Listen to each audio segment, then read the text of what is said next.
Assalamualaikum warahmatullahi wabarakatuh. Nanggapi komentar saudara kita, bagaimana caranya ya teman-teman weton Senen ini bisa mengetahui kodam leluhur gitu loh. Kalau Anda memiliki kodam leluhur, itu akan dengan sendirinya gitu loh ya. Akan dengan sendirinya Anda itu tahu gitu loh ya. Karena biasanya ya, ketika seseorang itu diikuti oleh kodam leluhur, sejak kecil itu sudah ada interaksi. Sejak kecil sudah ada komunikasi, sejak kecil itu sudah ngomong gitu loh ya, dalam kondisi sadar, bukan dalam kondisi mimpi ya. Kalau dalam kondisi mimpi ya, itu perlu kita sanksikan gitu loh. Karena mimpi ini macamnya ya macam-macam asalnya gitu ya. Dan kodam ya, kodam leluhur, kodam pendamping, kodam pusaka ya, terus kodam keilmuan, kodam pemaharan, itu sebenarnya sama ya, asalnya dari makhluk halus. Sehingga ketika seseorang itu diikuti oleh kodam, itu akan memiliki ciri-ciri yang sama dengan dengan makhluk halus ya.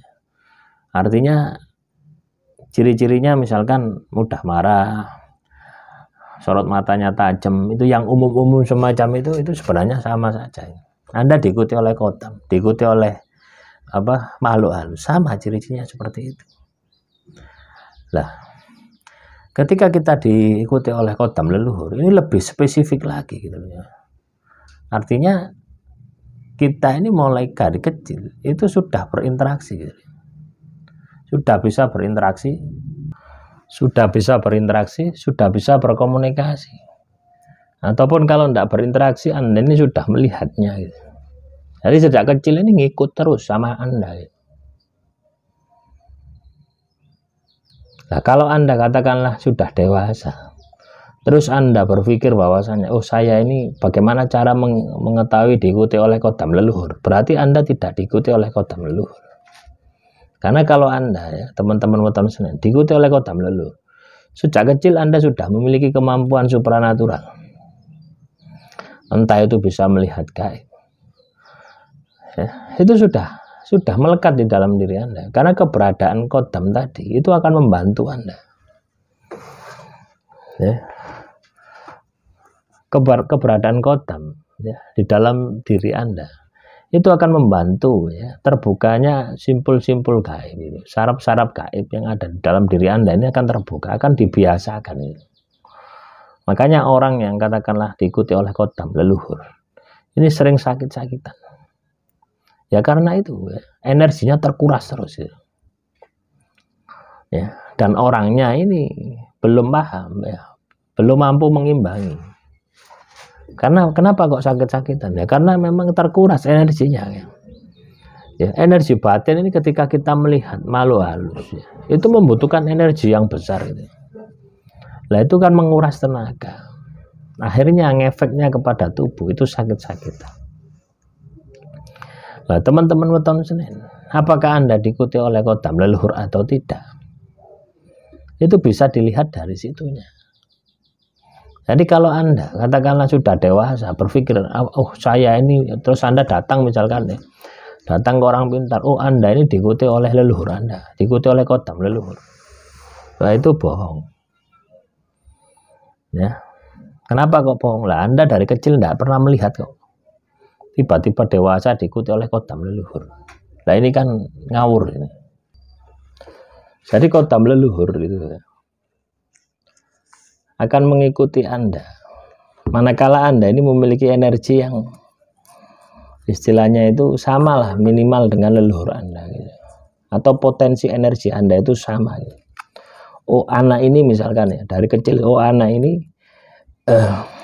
suatu saat akan memiliki energi yang sama dengan leluhurnya. Nah, makanya ketika orang itu diikuti oleh kodam leluhur itu memiliki ciri-ciri gitu ya, memiliki ciri-ciri yang perilakunya sama dengan leluhurnya gitu. Lah ciri-ciri tersebut itu karena memang di dalam anak itu sudah ketempatan gitu ya, sehingga perilakunya akan sama, akan diarahkan sama gitu. Bukan ciri-ciri itu tiba-tiba muncul, bukan. Ciri-ciri itu memang adanya kodam leluhur sudah bersemayam di dalam tubuh anak itu. Loh, anak itu tahu. Ya kalau tidak tahu bukan kodam leluhur. Nah inilah ya. Jadi teman-teman weton Senen, ketika Anda ini diikuti oleh kodam, maka Anda harus tahu kodam itu. Kalau Anda tidak tahu dengan kodam itu, berarti yang ngikuti Anda bukan kodam, melainkan makhluk halus. Ya, jadi jangan mudah percaya. Oh, Anda ini diikuti oleh kodam leluhur, tidak usah percaya. Ya, sebelum Anda bisa melihat sendiri, sebelum Anda bisa berinteraksi sendiri, apakah kodam leluhur ini ikutnya itu katakanlah bisa pada waktu dewasa, tidak kecil, ya bisa saja, ya bisa saja. Tapi kebanyakan ya, kalau namanya kodam leluhur, ini butuh transformasi, gitu. Butuh penyelarasan, butuh transformasi, butuh penyesuaian gitu loh ya. Ibarat Anda itu bisa mengemudi ya. Biasanya Anda pakai mobil truk, misalkan truk ya. Terus Anda nyupir sedan, pakai sedan. Tentunya Anda butuh adaptasi, walaupun cuma 5 menit, 10 menit, butuh adaptasi. Baru setelah itu Anda sudah terbiasa, sudah menyatu dengan mobil itu. Lah itulah teman-teman ya. Kodam leluhur itu seperti itu. Ya, sama halnya juga dengan kodam-kodam yang lainnya juga akan sama. Gitu. Kodam ilmu kan juga butuh penyelarasan. Nah yang paling beresiko adalah kodam pengisian. Selaras tidak diselaras, dipaksa masuk. Gitu. Akhirnya ya, ketika sudah masuk menjadi masalah bagi yang diisinya. Banyak tuh orang yang bermasalah dengan kodam pengisian, seperti pasang susu, pagar bata. Ya, yang instan-instan itu loh, Anda datang ke orang pintar terus minta diisi. Itu berisiko sangat sekali. Ya, awalnya kodam yang dia tarik ya, oleh dukunnya atau oleh yang memiliki kodam tadi itu positif gitu ya. Artinya benar-benar kodam bagi orang itu. Tapi ketika dimasukkan ke dalam tubuh Anda, apakah dia akan bisa berfungsi kodam sebagaimana fungsi dari orang tadi? Tentunya tidak.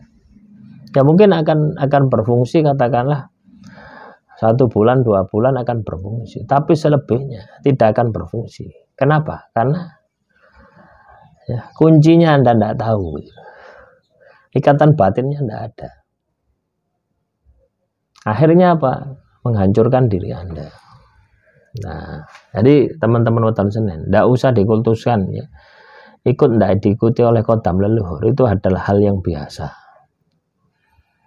Ya, maksimalkan diri Anda, ya. Maksimalkan potensi yang ada di dalam diri Anda, gaib yang ada di dalam diri Anda. Sedulur papat itu lebih kuat daripada kodam leluhur Anda.